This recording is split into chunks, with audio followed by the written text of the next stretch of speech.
Assalamualaikum warahmatullahi wabarakatuh. Bismillah, alhamdulillah, wala hawla wala quwata illa billah. Amma ba'd.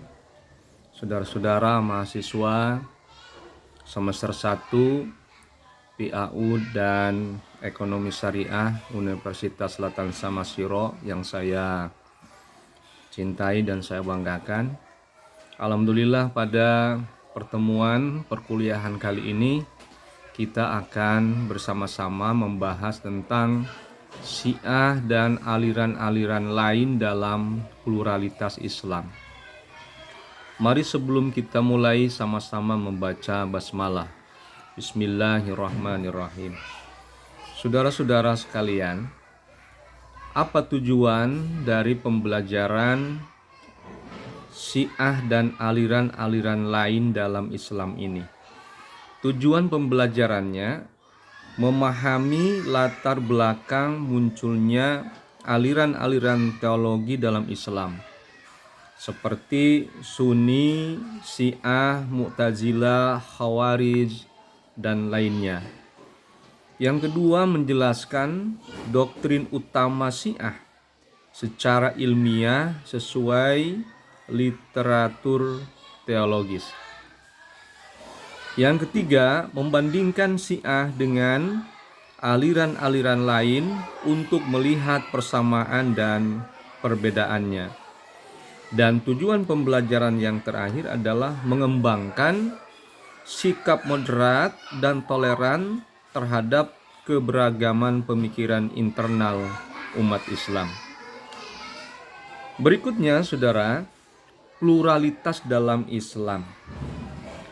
Pluralitas berarti adanya keragaman, termasuk dalam pemikiran keagamaan.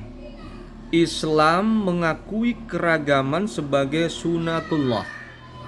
Dalam ayat suci, dalam Quran, surah Hud ayat 118, walau syaa rabbuka la ja'alan nasa ummatan wahidah.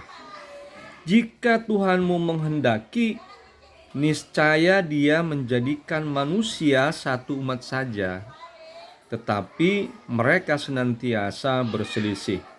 Artinya, jika Allah menghendaki, manusia akan dijadikan satu umat, tetapi mereka tetap berselisih.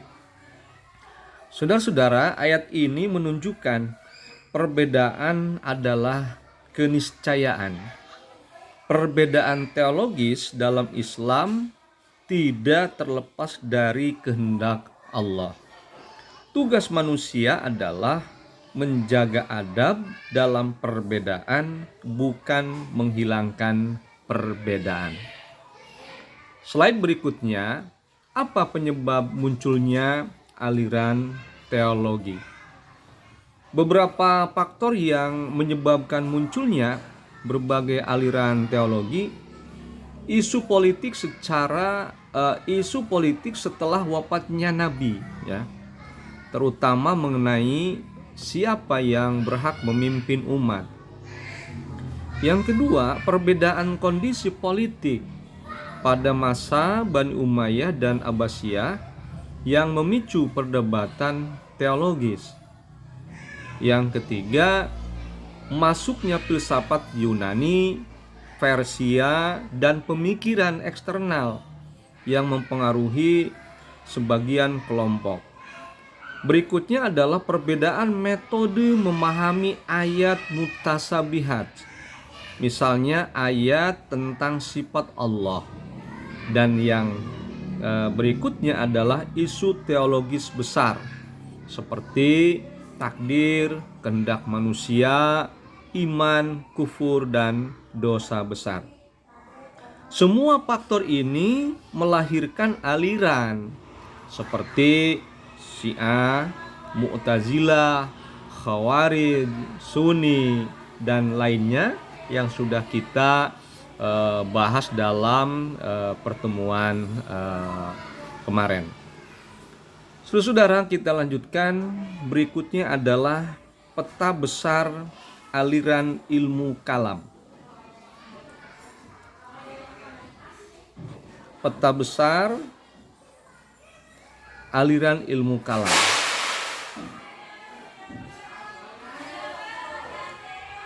Pada slide ini dijelaskan kelompok-kelompok besar dalam ilmu kalam, ya. Ada Sunni, ada Syiah, ada Khawarij, Murji'ah, Mu'tazilah, Jabariyah, Qadariyah.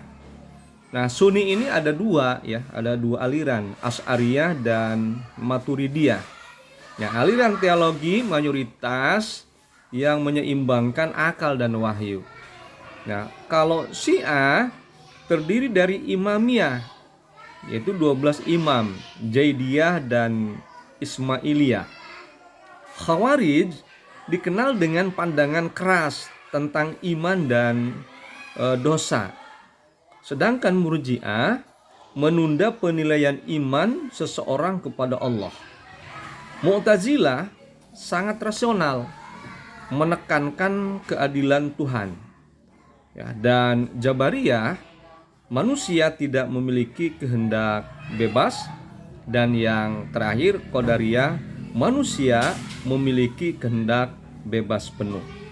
Nah, itu saudara-saudara, aliran-aliran, ya, ilmu kalam yang membersamai dengan adanya aliran Syiah, ya, yang sudah kita bahas bersama-sama. Berikutnya adalah bagaimana awal kemunculan Syiah, ya. Syiah bermula sebagai kelompok politik yang mendukung Ali bin Abi Thalib sebagai pemimpin setelah Nabi. Ya, nama Syiatu Ali berarti pengikut Ali.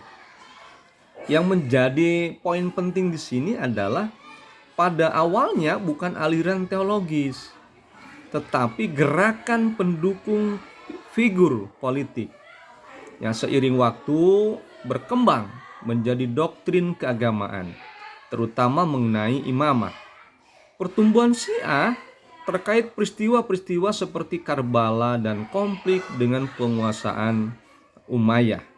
Nah, itu adalah awal kemunculan Syiah, dan saudara-saudara silahkan untuk membuka berbagai referen untuk memperluas pengetahuan, ya, bagaimana kemunculan Syiah secara luas.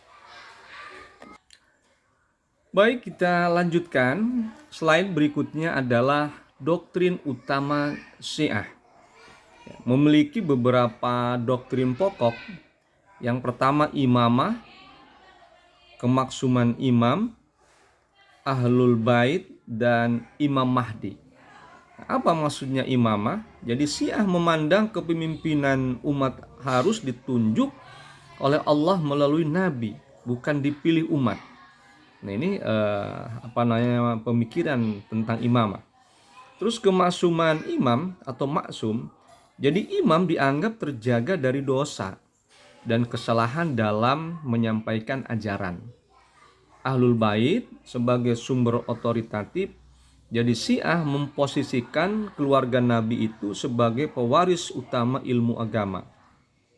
Sedangkan Imam Mahdi dalam Syiah Imamiyah, Mahdi adalah imam ke-12 yang gaib dan akan muncul di akhir zaman.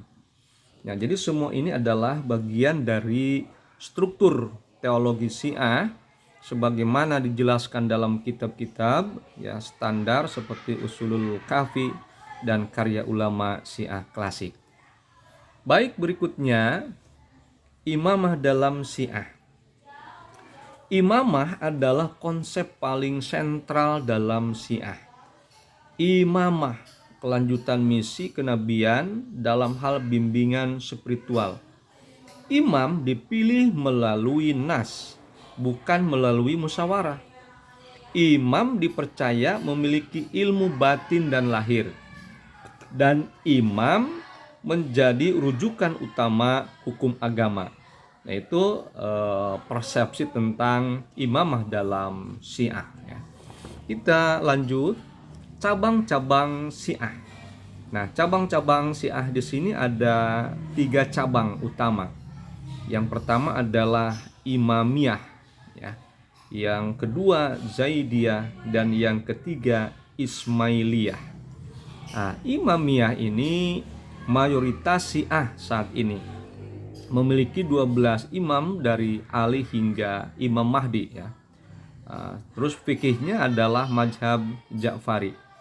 Yang kedua Zaidiyah. Ini berbeda dari Imamiyah dalam hal kemaksuman imam. Imam dipilih dari keturunan Hasan atau Husain yang memenuhi syarat, lebih dekat dengan ahlu sunnah.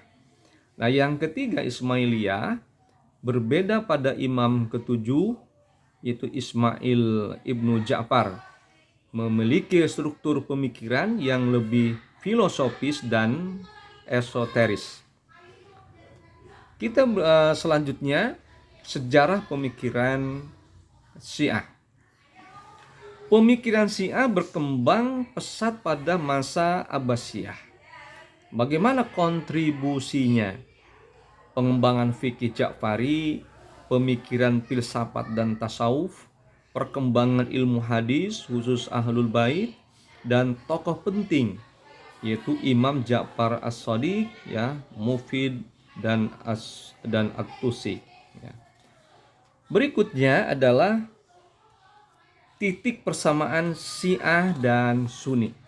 Ya, kita akan memahami di sini adanya persamaan Syiah dan Sunni ya, yaitu sama-sama bersahadat, mengakui Quran, ibadah utama sama.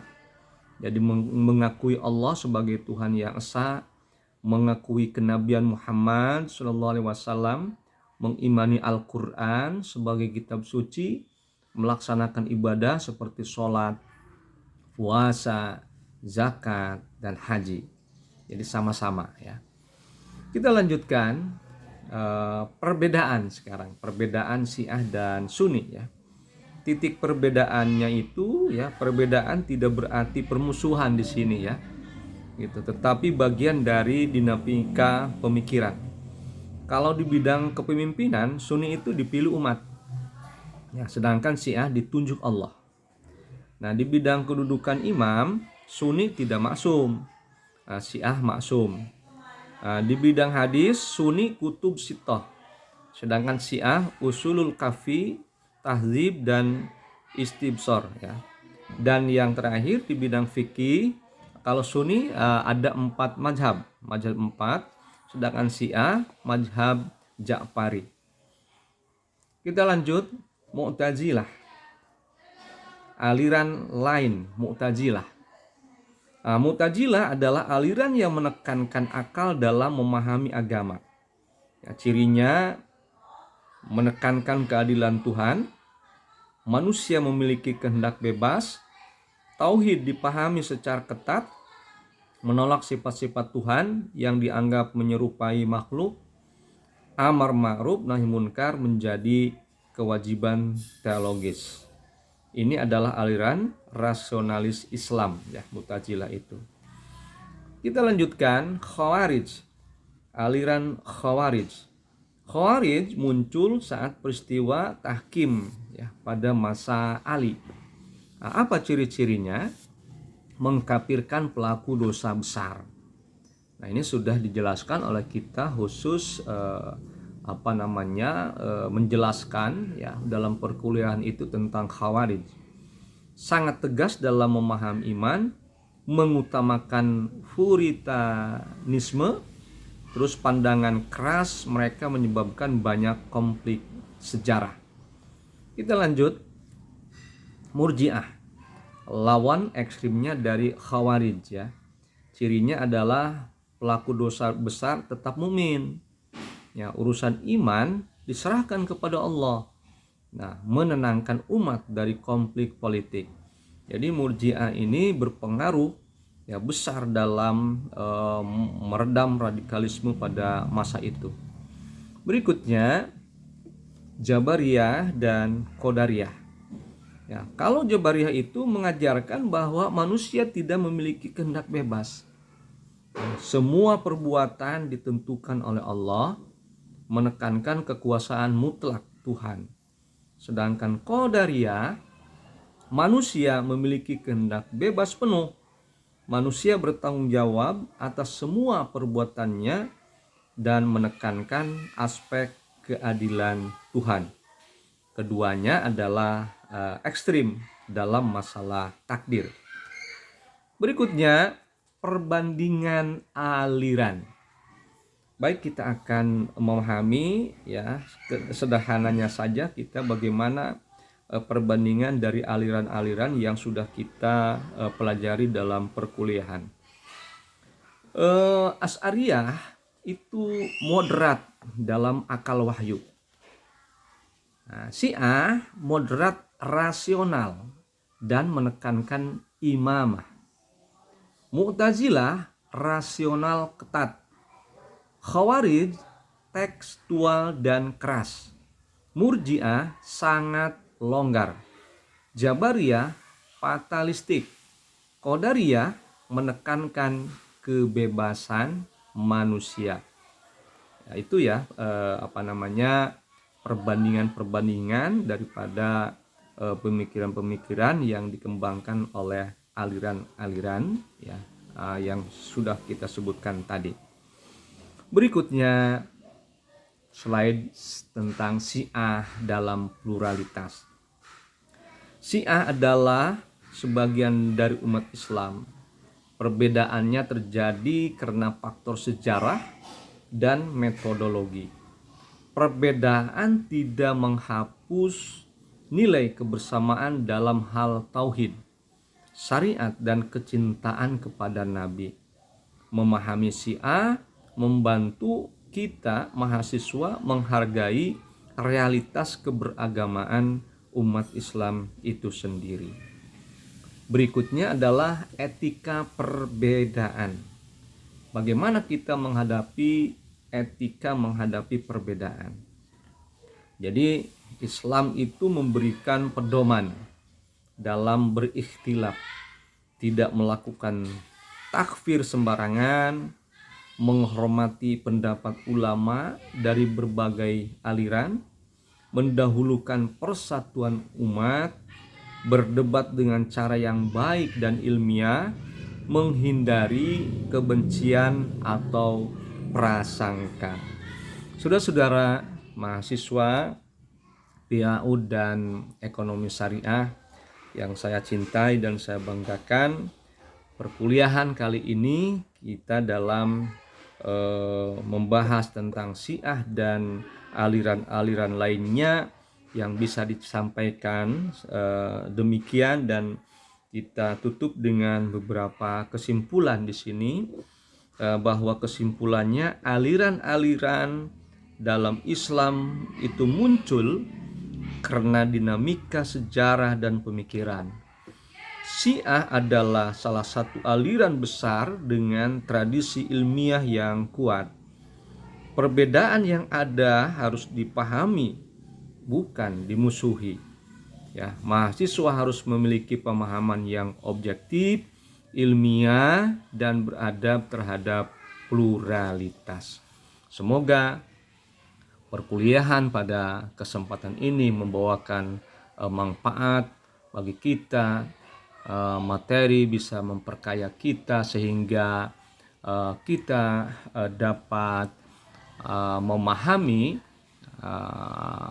ilmu kalam itu tidak hanya sebagian-sebagian, tetapi bisa memahami secara keseluruhan. Terima kasih. Insya Allah nanti kita bisa dilanjutkan dengan perkuliahan dalam pertemuan berikutnya. Mohon maaf. Assalamualaikum warahmatullahi wabarakatuh.